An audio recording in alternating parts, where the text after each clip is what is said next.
we all complex human beings. There's nothing is simply black and white. It's impossible without context to tell a story because you'll be telling some sort of lie. Words really saved you in some way. Absolutely, absolutely. The power of words and how mesmerizing, because you got to figure that was pretty much the first time someone was speaking our language.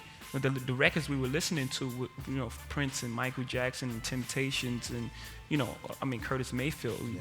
We enjoyed those records, but they wasn't telling our story firsthand. Now this was a language, this conversation that was being had with these words. It made language new.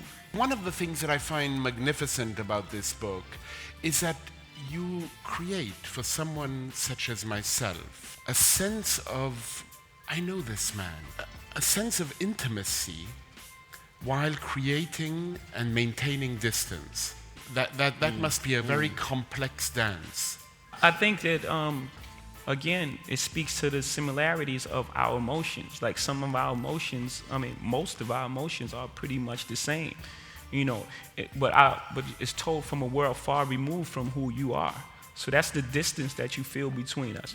It's told from a world that you can't even imagine. You can't imagine seeing the first person get shot at 9 years old and that being normal to you, or your friend died the next week. So that the distance is who we are as individuals. What you feel, the intimacy that you feel is the emotions of what everyone feels. Angst, anxiety, fear, aspiration, all these feelings that are universal once you take the labels off of who we are as individuals. But that raises the issue, though, of the kind of chronic social neglect and political abandonment of poor people in this society, especially in Chocolate Slices, because the stories that you tell are stories that have to do with the sheer barbarity of a society that would allow precious and priceless young children to live these kinds of lives given the riches that we have. We got to pick and choose the ancestors who would inspire the world we were going to make for ourselves. Rap took the remnants of a dying society and created something new.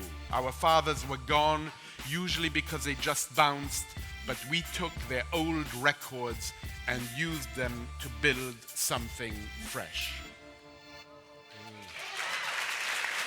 Yeah. You made that sound really good. Well, I needed I especially like you saying bounced. With your accent, it's just really cool. Yeah, I'm out at Brooklyn. Now I'm down in Tribeca, right next to the Narrow. But I'll be hood forever. I'm the new Sinatra. And since I made it here, I can make it anywhere. Yeah, they love me everywhere. You look on my iPod, it's everything. It's everything from Miles to, to Tom York to Old Dirty Bastard. You will lose me at times. Yeah.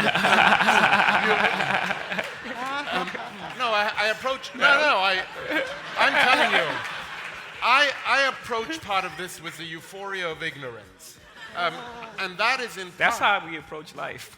Yeah, and I grew up, listening to various versions of the magic flute. Yeah. So our childhood is somewhat different. A little bit. And so I grew up with, is Vilma Lip the best? Right. And the reason I know about... You will lose me at times. Yeah. I'm just reminded of the last line of In Defense of Poetry by Shelley, where he said, poets are the unacknowledged legislators of the world. As a poet, what does Jay-Z's world look like? It would be an honest portrayal of what the world is today. It's what it is today. It's filled with complex human beings that are in search of something, in search of something greater, in search of a greater purpose. What is my purpose? Why am I here? What is the vibrations I'm going to leave for future generations? And how am I going to affect the world in such a way that when I'm gone, it's a better place? those are the truths. Without all the complication of politics and lies and trying to be something you're not, and all these other things that we cover, we put out there to cover our insecurities or to cover our deceit.